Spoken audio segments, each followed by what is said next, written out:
Hi there guys, in this video I'm gonna show you how to fix add yours not working on Instagram.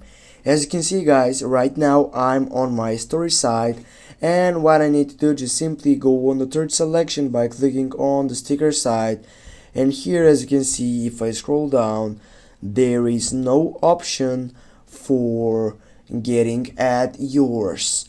What I need to do is just simply get up from my Instagram and go to the Play Store, and then here type for Instagram. And as you can see guys, this is because I hasn't update my Instagram, and this is why I don't have the latest version and I don't have the latest and the newest features that are related on the Instagram application. Now what I need to do, just simply go on.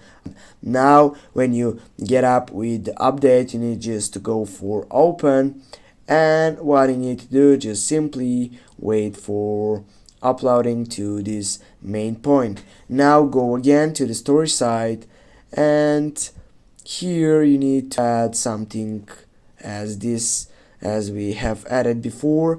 Go again on the third selection with the sticker side. Then as you can see guys, on my third section I have the option for add yours. Click on it, and here type something, and here you go guys. Thanks for watching. Don't forget to hit that like and share the video. See you soon.